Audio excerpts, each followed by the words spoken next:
Bonsoir, chers amis et téléspectateurs, soyez bénis dans le nom de notre Seigneur Jésus-Christ. Je suis l'apôtre Daniel Guimour, toujours pour vous servir au nom de Jésus. Nous allons passer un temps dans la prière pendant 1 ou 2 minutes et ensuite nous allons commencer notre culte de vendredi. Seigneur, béni soit ton Saint-Nom. Sans toi, nous ne sommes rien, sans toi, nous ne pouvons rien faire. Apporte la lumière, Seigneur, de tes Écritures. Apporte la révélation à nos cœurs. Donne-nous de comprendre, Seigneur, ce que tu as fait pour nous. Éternel, illumine les yeux de notre cœur. Nous voulons comprendre, nous voulons être enseignés. Nous voulons accepter ce qui vient de toi. Papa, nous te bénissons et nous savons que tu es fidèle et que tu es avec nous. Au nom de notre Seigneur Jésus. Amen. Alors, chers amis, j'aimerais commencer en disant ceci. Il y a un piège de l'ennemi, un piège du diable qui fait que dans le christianisme, les gens s'intéressent beaucoup à ce que l'homme peut faire. Les gens s'intéressent beaucoup à ce que l'homme peut engager comme effort pour posséder quelque chose. Et le diable, dans cette fin des temps, nous amène à compter sur nous-mêmes. Le diable, dans cette fin des temps, nous amène dans une confusion concernant les Écritures. Lorsque vous n'êtes pas concentré dans la parole, vous ne pouvez pas percevoir les manigances du diable. La Bible dit, vous connaîtrez la vérité et la vérité vous affranchira. Elle vous rendra libre. Qu'est-ce qui rend libre? C'est la vérité. Or, voyez-vous, le diable, de manière subtile, place le salut au centre de la personne elle-même, sans le savoir. Beaucoup de personnes disent « Jésus m'a sauvé », mais qu'en réalité, ce n'est pas ce qu'ils pensent, parce qu'ils ont beaucoup à faire pour être sauvés. Et vous devez savoir également que dans le christianisme, pour avoir été longtemps en Christ, je sais que le plus grand problème des enfants de Dieu, c'est l'assurance du salut. Est-ce que tu es réellement sauvé, toi qui me suis? L'assurance du salut. Parce que voyez-vous, le salut, selon le diable, est basé sur la personne qui reçoit Jésus. Aujourd'hui, le salut est trafiqué, bricolé. Être sauvé est superficiel. Le diable place le salut sur ce que l'homme peut faire, sur ce que l'homme doit faire. Et dans un piège qui ne dit pas son nom, il nous permet d'ignorer la parole de Dieu. Il ne veut pas que nous ayons une concentration sur les bénéfices de la croix, de ce que la croix nous produit en réalité. Je me suis posé la question de savoir, j'ai accepté Jésus, je crois en Jésus, alors qu'est-ce qui sort après? Quels sont les bénéfices? Parce que il ne suffit pas que Jésus-Christ vienne mourir à la croix et puis c'est tout. Mais qu'est-ce que j'obtiens à l'intérieur de sa mort? Par sa mort, j'obtiens quoi? Par sa résurrection, qu'est-ce que j'obtiens? Bon, enfant de Dieu, vous devez tout faire pour comprendre. Vous devez chercher à savoir qu'est-ce que la mort et la résurrection de Christ vous a donné comme bénéfice. Qu'est-ce que ça doit produire en vous? Vous devez être informé, être au courant en réalité de ce que la mort de Christ a produit en notre faveur. Mais hélas, le diable passe son temps à nous distraire, à nous amener sur le terrain de ce que nous pouvons faire, à apporter le salut sur le terrain de l'homme, de ce que l'homme ne doit pas faire et de ce qu'il doit faire, mais ne nous amène pas sur le terrain de Christ, de ce que Christ a fait pour nous et de ce que nous devons recevoir de lui.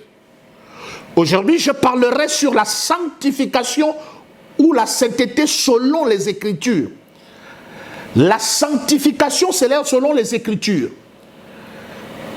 Je sais que le diable ne va pas vous amener sur les Écritures. Il cherchera toujours à vous amener sur votre propre conception, sur votre avis, sur vos pensées.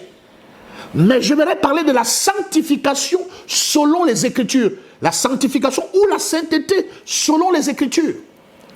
Alors, j'aimerais d'abord parler de cette sainteté ou de cette sanctification qui est connue de tous les chrétiens, mais qui n'est pas qui n'est pas l'exacte sanctification. Écoutez, Hébreux chapitre 6, à partir du premier verset, la Bible le dit, c'est pourquoi, laissant les éléments de la parole de Christ, tendons à ce qui est parfait. Qu'est-ce qui est parfait? Laissant les rudiments, les éléments de la parole, tendons à ce qui est parfait. Donc il y a les éléments de la parole dans la Bible, et il y a la perfection, le haut niveau, la perfection de la parole dans la Bible. C'est pourquoi, laissant des éléments de la parole de Christ, tendons à ce qui est parfait, sans poser de nouveau le fondement du renoncement aux œuvres mortes. C'est quoi le renoncement aux œuvres mortes?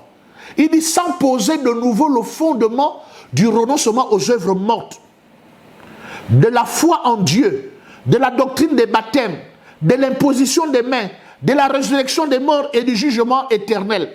L'apôtre Paul appelle cela les rudiments, les éléments de la parole de Dieu, mais que nous devons tendre à ce qui est parfait dans la parole.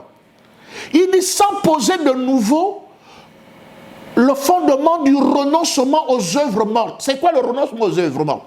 Les œuvres mortes, c'est le mensonge, le vol, l'adultère, la fornication. C'est ça les œuvres mortes. Il dit, tendons un peu à ce qui est parfait. On ne va pas revenir à poser encore le fondement du renoncement aux œuvres mortes. Je suis d'accord avec l'apôtre Paul. Parce que personne ne peut convaincre quelqu'un ici en disant que le péché est une bonne chose. Non. Le péché n'a jamais été une bonne chose et il ne sera jamais une bonne chose. Les renoncements aux œuvres mortes nous est enseigné par nos parents. Nos parents ont dit que le vol est mauvais, le mensonge est mauvais, la fornication est mauvaise, l'adultère c'est mauvais, la tricherie c'est mauvais. Nos parents nous enseignent ça. C'est ça le renoncement aux œuvres mortes. Il n'y a pas que la Bible qui enseigne les renoncements aux œuvres mortes. Est-ce que c'est la sanctification que nos parents nous ont enseigné? La société, la loi morale dans une nation nous enseigne que le vol est mauvais, que le mensonge est mauvais, que la trahison, tout ça c'est mauvais. Est-ce que la nation avec la loi morale nous enseigne la sanctification? Vous voyez qu'on n'a plus besoin de venir dire à quelqu'un que le péché est mauvais, alors que nous savons que tous les chrétiens savent que le péché n'est pas bon. Et on ne peut jamais enseigner quelqu'un à pécher, parce que même un petit de 1 an sait déjà comment il faut pécher. C'est la raison pour laquelle vous devez comprendre attentivement qu'on ne va pas toujours revenir sur le renoncement aux œuvres mortes. L'apôtre Paul dit, tendons à ce qui est parfait. Écoutez ce que la Bible déclare. Beaucoup de personnes ne comprennent pas la grâce de Dieu. La Bible déclare dans Tite chapitre 2, la grâce de Dieu. Je vais lire ensemble avec vous Tite chapitre 2 verset 12, s'il vous plaît. La Bible déclare, car, à partir du verset 11, car la grâce de Dieu, source du salut pour tous les hommes, a été manifestée. La grâce n'est pas un enseignement, la grâce est une personne. Et la grâce c'est Jésus. Elle a été manifestée. C'est qui a été manifesté? C'est Christ qui a été manifesté. A été manifestée. Elle nous enseigne à renoncer à l'impiété et aux convoitises mondaines et à vivre dans le siècle présent selon la sagesse, la justice et la piété. La grâce de Dieu nous enseigne à vivre selon la sagesse, la justice et la piété. Elle nous enseigne, n'est-ce pas, à renoncer à l'impiété. Donc en réalité, il n'y a pas de problème là-dedans. Aucune doctrine ne peut t'enseigner de pécher. Il n'y a pas une doctrine, aucune loi morale, aucune loi de justice dans une nation. Rien. Donc en réalité, l'apôtre Paul dit, on ne va pas revenir sur ça. Tendons un peu à ce qui est parfait. Qu'est-ce qui est parfait? Qu'est-ce qui est parfait? Je vais vous montrer ce que le diable ne veut pas que vous sachiez. Je vous dis la vérité.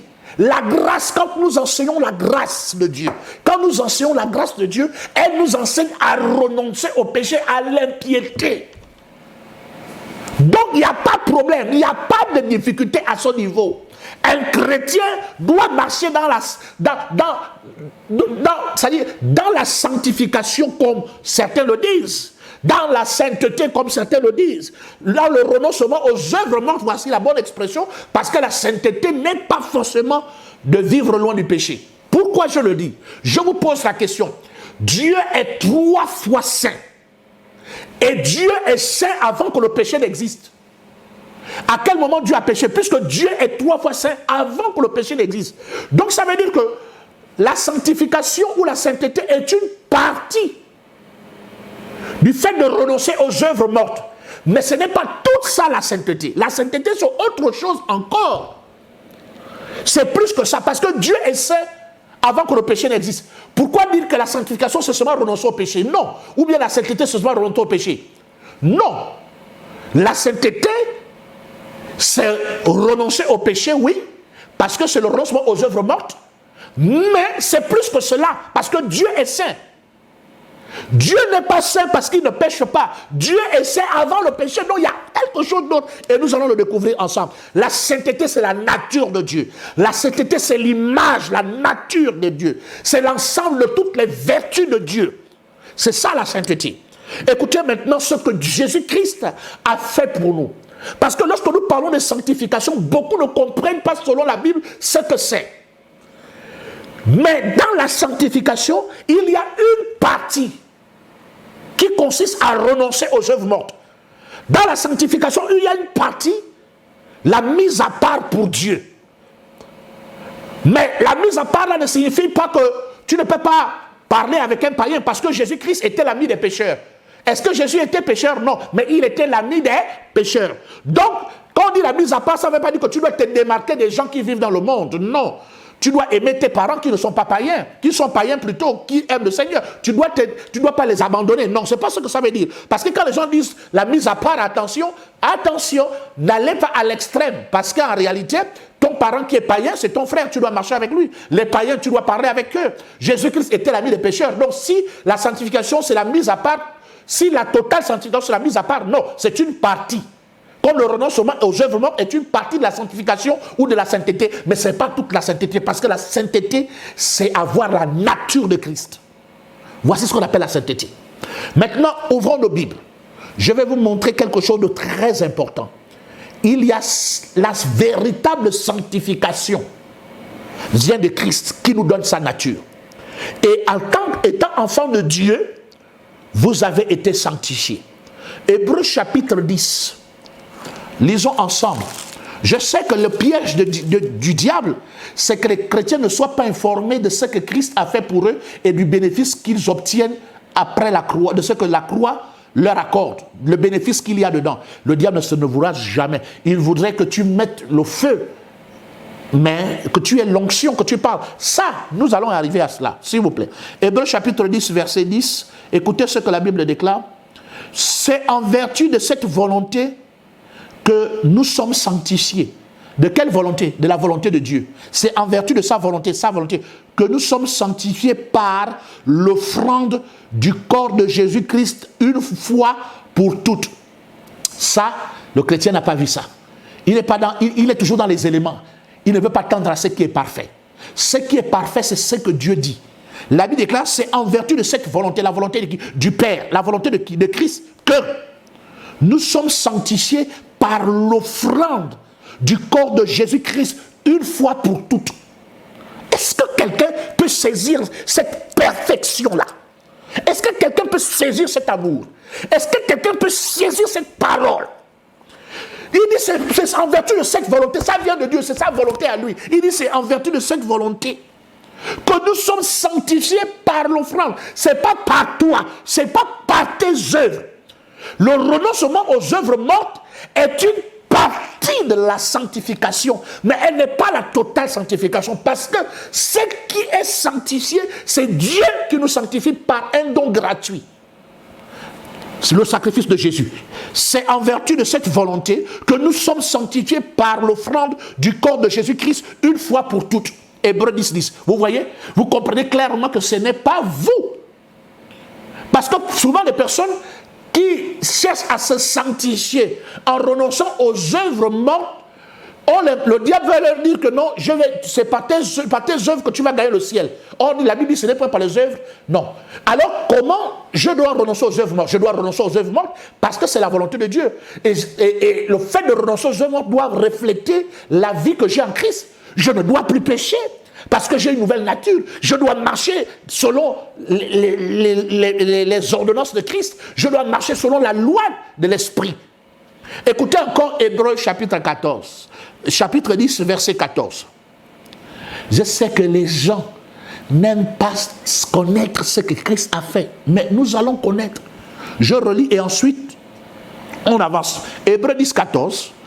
Car par une seule offrande, il a amené à la perfection pour toujours ceux qui sont sanctifiés. Elle n'est pas belle la vie? Le premier verset, Hébreux 10, 10 dit, c'est en vertu de cette volonté que nous sommes sanctifiés. C'est pas vous. La sanctification est un don. C'est un cadeau, c'est un don. Nous revêtons la nature de Christ. Christ est saint. Nous avons sa nature telle il est, tel nous sommes dans ce monde. Notre esprit est sanctifié, mais notre chair ne l'est pas encore. Elle attend le revêtement de l'incorruptibilité pour atteindre la perfection. Mais pour l'instant, nous commettons des erreurs, même involontairement. Mais nous nous efforçons de marcher dans l'obéissance par amour pour lui et nous devons le faire. Par amour pour lui. Pas pour gagner le ciel, mais par amour pour lui. Par amour pour lui. Par amour pour lui. Il est mort par amour pour nous. Nous marchons en nouveauté de vie par amour pour lui. Donc, lisons les deux versets. Le verset 10, c'est en vertu de cette volonté que nous sommes sanctifiés par l'offrande. Et, les amis, attention à un autre évangile. Par l'offrande du corps de Jésus-Christ, une fois pour toutes. Une fois pour toutes. Maintenant, l'autre verset d'Hébreux chapitre 10, verset 14, c'est par une seule offrande. Il a amené à la perfection pour toujours ceux qui sont sanctifiés. Pas il amènera, il a déjà amené une fois pour toutes. Il a amené à la perfection pour toujours ceux qui sont sanctifiés. Vous voyez, laissant les éléments de la parole, tendons un peu à ce qui est parfait. Tendons un peu à ce que Christ aussi a fait pour nous. Nous reviendrons sur l'onction, sur la puissance du Saint-Esprit, sur la délivrance et toutes ces choses. Mais j'aimerais attirer ton attention pour que tu aies l'assurance du salut. Le plus grand problème de l'Église, c'est l'assurance du salut. Les églises sont vides parce que lorsque quelqu'un a commis une erreur, il ne veut plus venir à l'Église parce qu'il a peur d'être rejeté. Non, la Bible montre qu'il envoya sa parole et sa parole est guérie et que nous sommes sanctifiés par la parole. C'est important. Écoutez attentivement. Examinons un autre texte biblique. Hébreux chapitre 2, verset 11. La sanctification est un don que tu reçois quand tu acceptes Jésus. C'est un don, un cadeau.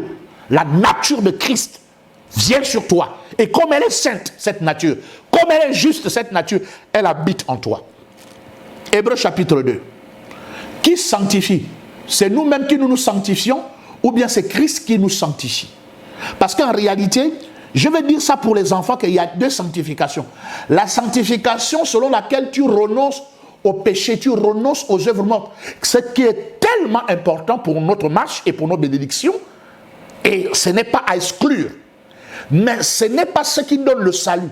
Ce qui donne le salut, c'est la sanctification qui vient de Christ. Christ nous donne la sanctification. Écoutez ce que Hébreux chapitre 2, verset 11 dit. Verset 11. Car celui qui sanctifie et ceux qui sont sanctifiés sont tous issus d'un seul. C'est pourquoi il n'a pas honte de les appeler frères. Écoutez ce que la Bible dit. Hébreux 2, 11. Car celui qui sanctifie, qui nous sanctifie? c'est Christ. La Bible dit, car celui qui sanctifie et ceux qui sont sanctifiés sont issus d'un seul. Celui qui sanctifie, donc c'est Christ qui nous sanctifie, et nous qui sommes sanctifiés, nous sommes issus d'un seul, du Père. Et il n'a pas honte de les appeler ses frères. Pourquoi l'expression dit il n'a pas honte? Parce que nous avons encore des imperfections et que lui n'en a point. Mais il n'a pas, malgré ça, il n'a pas honte de nous appeler frères. Écoutez attentivement. Le diable veut vous cacher la vérité. Le diable veut vous empêcher de connaître les bénéfices de la croix. Les bénéfices de ce que vous recevez, de ce que vous recevez par la mort et la résurrection de Christ. Quand vous acceptez Jésus, vous êtes sanctifié. Et vous devez renoncer aux œuvres mortes, aux péchés et toutes ces choses. Oui, vous devez le faire. Vous devez le faire parce que vous devez vivre à l'image de votre nouvelle nature. Je reprends le verset. Car celui qui sanctifie, rappelez-vous, c'est Christ qui nous sanctifie, et ceux qui sont sanctifiés sont issus d'un seul. C'est pourquoi il n'a pas honte de les appeler frères. Il n'a pas honte. Jésus n'a pas honte de t'appeler frère. Jésus n'a pas honte de t'appeler frère. Il n'a pas honte. J'aimerais le dire à quelqu'un ce soir. Car celui qui sanctifie, c'est Christ, et ceux qui sont sanctifiés sont issus d'un seul. Donc ceux qui sont sanctifiés, étant en Christ, tu es déjà sanctifié par Jésus le sanctifié. Par Jésus qui sanctifie. Et ça, c'est important. Laissons les éléments de la parole, tendons un peu à ce qui est parfait. Beaucoup diront, oh non, mais vous savez, si je suis déjà sanctifié, si je suis déjà saint, mais alors pourquoi je dois vivre? Non, au contraire. La Bible déclare, la grâce de Dieu, source de salut pour tous les hommes, nous enseigne à vivre dans la piété, à renoncer à l'impiété, à vivre, et au convoitisme mondain plutôt, à renoncer à l'impiété, au convoitisme mondain. La grâce de Dieu dont je parle nous enseigne. Donc tu dois recevoir l'enseignement. La grâce de Dieu ne pourra jamais te pousser à pécher, mais la grâce de Dieu va te faire comprendre l'amour incommensurable de Dieu envers toi. Et qu'à cause de cela, toi également, tu vas l'aimer dans un amour sans pareil. Et si tu l'aimes, tu vivras loin des péchés. Tu vas continuer à marcher pour lui plaire. Pour plaire à ton maître, à ton Seigneur Jésus. Mais ce n'est pas pour gagner le ciel. Il t'a donné ça gratuitement lorsque tu as cru en lui, en sa mort, en sa résurrection. Tu dois l'accepter. C'est pourquoi nous avons des problèmes dans les églises. Les gens n'ont pas compris ce qui s'est passé quand ils ont reçu Jésus. Quels sont les cadeaux qu'ils ont reçus? Examinons un texte biblique encore, s'il vous plaît. Ça, c'est important. Romains, chapitre 8. Écoutez ce que la Bible dit. Il dit, il n'y a donc maintenant aucune condamnation pour ceux qui sont en Jésus. S'il vous plaît. Ceux qui sont en Jésus, ce sont ceux qui ont cru en Jésus, qui ont accepté sa parole, qui ont cru dans leur cœur et qui ont confessé Jésus de leur bouche. La Bible dit, il n'y a donc maintenant aucune condamnation pour eux, pour ceux qui sont en Jésus. Il n'y a donc maintenant aucune. Donc en réalité, Dieu place notre salut sur la croyance, pas sur les actes, mais d'abord sur la croyance. Parce que si c'était seulement sur les actes, les bouddhistes nous dépassent de loin. Les musulmans nous dépassent de très loin. Il y a plusieurs religions qui ont basé leur salut sur les œuvres. Les bouddhistes, les musulmans ont basé leur salut sur les œuvres.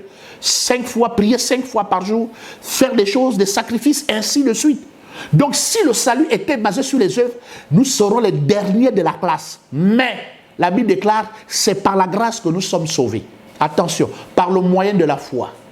Cela ne vient pas de vous, c'est le don de Dieu. Ce n'est point par les œuvres afin que personne ne se glorifie. Le christianisme est la seule religion, j'ai envie de dire comme ça, qui prône le salut par la grâce et non par les œuvres. Mais toutes les religions du monde, c'est par les œuvres. Nous, notre salut est basé sur les œuvres de Christ, les œuvres qu'il a accomplies, la mort, la résurrection, le sang qui a coulé, et tout ça, lorsque nous recevons cela, nous sommes sauvés. Il n'y a donc maintenant aucune condamnation pour ceux qui sont en Jésus. Il faut seulement d'abord être en Jésus pour ne plus jamais être condamné. Et ensuite, marcher en conformité avec ta nouvelle vie. Je termine par ce verset que j'aime beaucoup, 1 Corinthiens chapitre 6. 1 Corinthiens chapitre 6. Je voulais parler de cela pour rassurer les chrétiens en leur disant, ne soyez pas dans la confusion, vous êtes assurés. Vous êtes assurés. Mais la Bible dit ceci.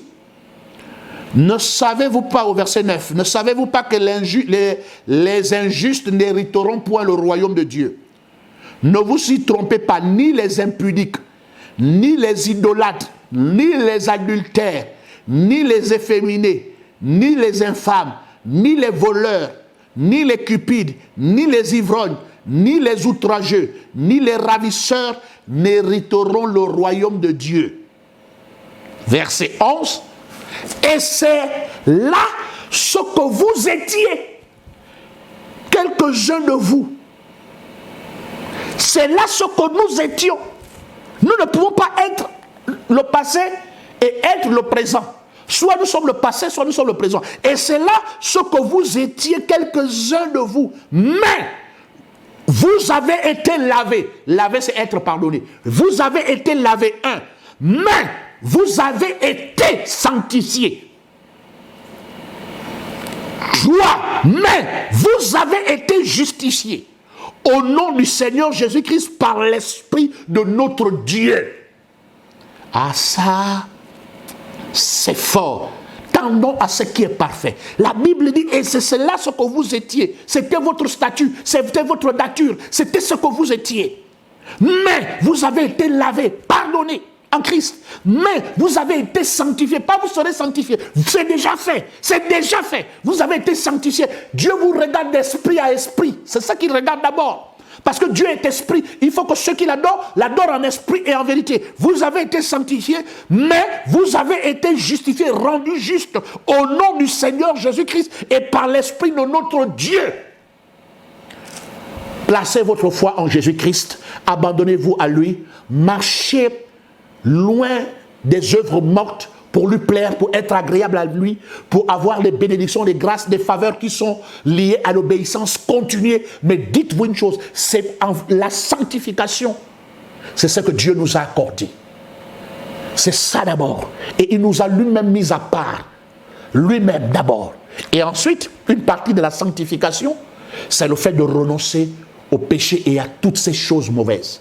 Donc, comprenez bien que vous n'êtes plus condamnés, vous qui êtes en Jésus-Christ. Que Dieu vous bénisse. J'étais heureux de vous apporter pendant ces 30 minutes cet enseignement. Relisez-le encore et encore, parce que le plus grand problème de l'Église, c'est l'assurance de notre salut. Aujourd'hui, nous sommes sauvés, demain, nous ne sommes pas. Aujourd'hui, nous sommes sauvés, demain, nous ne le sommes pas. Non, vous êtes sauvés déjà. Marchez en nouveauté de vie, en conformité avec votre nouvelle nature. Que Dieu vous bénisse. Au revoir.